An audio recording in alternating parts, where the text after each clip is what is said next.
They say that some stories never truly end.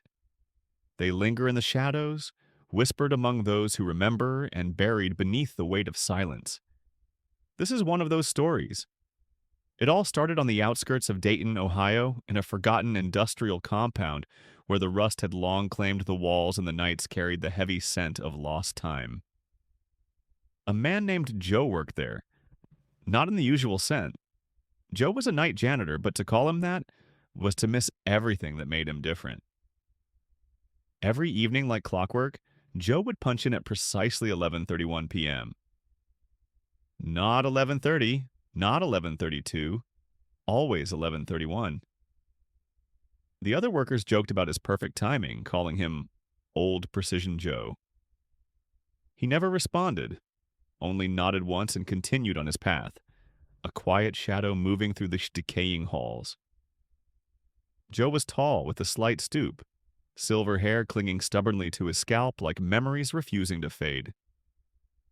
He wore the same dark blue jumpsuit every night, boots too polished for a man who spent his shifts pushing a mop and wiping floors. No one knew much about him. He didn't join the lunchroom chatter or sign holiday cards. He was a ghost in the system. But there was one thing everyone noticed every single night at exactly 11:47 p.m. No matter where he was or what he was doing, Joe would stop, walk with a measured pace down the maintenance corridor to locker number 53. A locker no one else ever used. It was battered and dented, untouched for years, a relic from another time.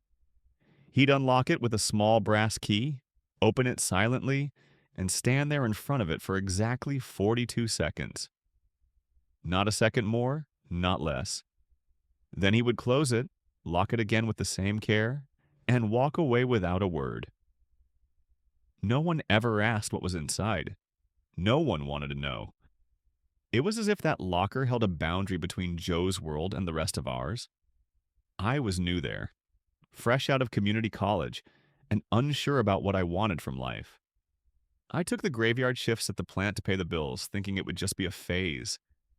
I didn't believe in ghosts or legends, so Joe's routine seemed like just another quirk of an old man stuck in his habits. That was until one night when curiosity broke through my indifference. I was pushing a bin of scrap when I heard a faint clink behind me. Joe had just passed and something metallic fell from his pocket onto the concrete floor. I bent down and picked it up. It was a small metal tag, worn and cold, with the number 0142 engraved above a faded trident symbol. The trident caught my attention immediately. I'd seen it before, like in war movies, documentaries, and late night YouTube rabbit holes. It was a variation of the Navy SEAL insignia, not a decoration, but a mark earned through blood and sacrifice. I pocketed the tag quietly and watched Joe march his usual path to locker 53 at 11:47. That night, I waited until everyone left. When the last footsteps faded, I crept to the locker with a crowbar in hand. The hinges groaned softly as I forced it open. Inside, 3 items rested in silent testimony: a meticulously cleaned pistol with a full magazine, a black dossier labeled Operation Gayscale March 1971, marked Restricted Clearance, Eyes Only, and a yellowed photograph of 3 men standing knee-deep in jungle water. One of them was unmistakably Joe, younger but with the same piercing eyes. I sat down, the silence around me heavier than concrete. I didn't open the file. Some things I felt weren't meant to be disturbed. Days passed, and then Joe stopped coming to work. No warning, no calls, nothing. The clipboard at the door said simply, "Joe sick," in someone else's handwriting. I couldn't shake the weight of what I'd seen: the tag, the locker, the photo. They haunted me. When Joe finally returned, he found the padlock missing from locker 53.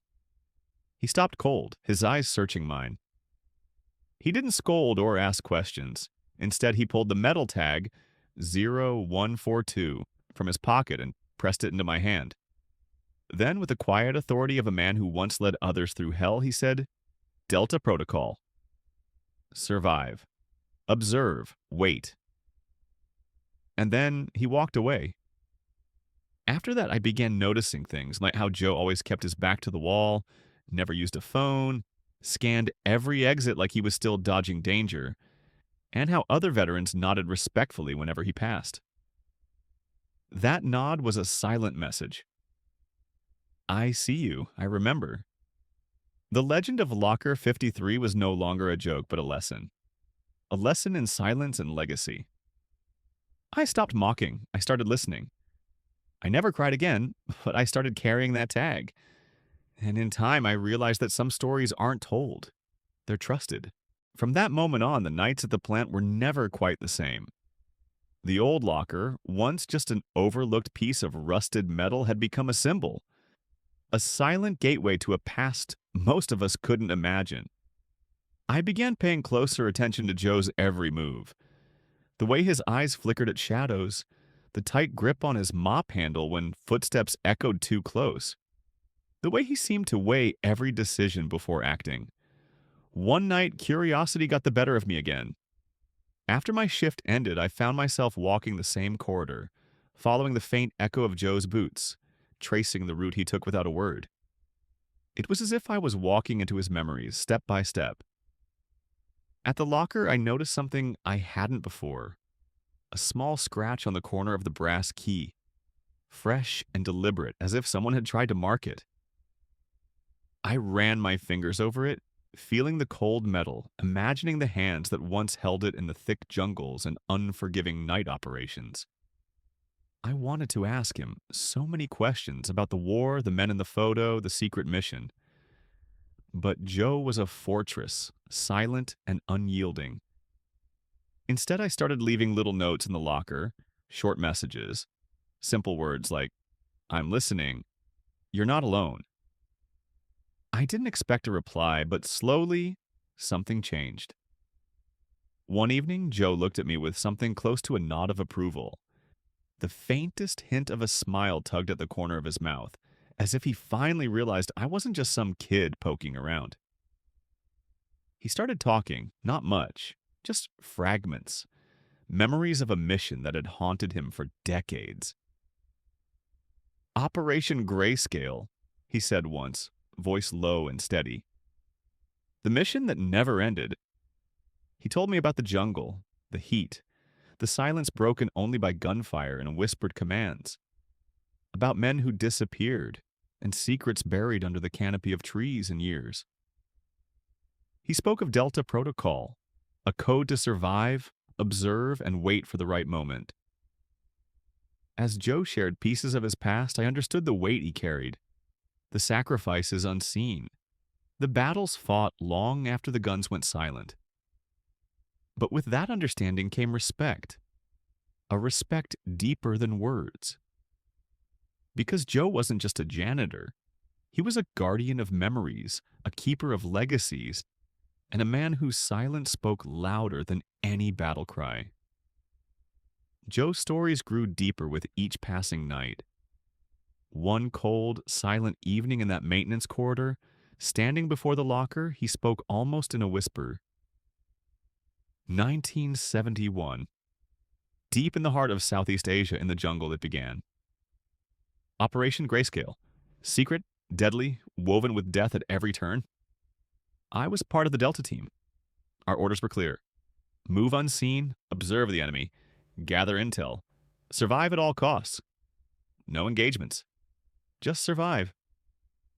His eyes drifted back to those days, the lines on his face sharpening in the dim light. The jungle heat, the insects, the sickness, the silence. Death was breathing down our necks every step. I lost friends one by one. The memories I left behind, those I carry still, are locked away inside that cabinet. That pistol, that photo, the file detailing the mission, they're all with me. He showed me the photograph. 3 men, waist deep in murky green water. Joe was at the front, his gaze sharp and unyielding. That photo is a tribute to the survivors. It's what made us forgotten. His voice cracked slightly, whispering the story of a man burdened with years of pain. Delta Protocol. It wasn't just a rule, it was a way of life. Observe, wait, survive. Even when the fighting ended, we had to keep following it. As the night deepened, Joe explained how war was more than a moment. It was a lifestyle. The gunfire may have stopped, but fear, vigilance, and readiness never ceased. Some went home and sank into silence. I opened that locker and touched those memories I remembered, paid respect, and waited until someone understood. That someone was me. Time passed, and so did I. Joe's past showed me the cold, harsh face of war, but also the resilience, loyalty, and hope that live within a man. One morning, we arrived at work early together. We were no longer just coworkers, but men sharing the weight of life's burdens. Joe opened his locker and pulled out a small envelope. He handed it to me. "This is for you," he said. "The final report of Operation Grayscale. This story is yours now." I took the envelope.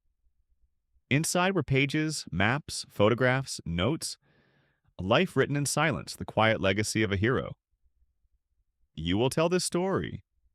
Even if no one else knows, they need to know, because some wars are not meant to be forgotten.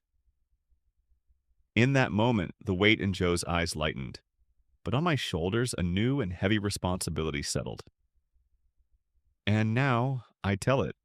The silent legacy of a hero, the unforgettable mark left behind by war, the end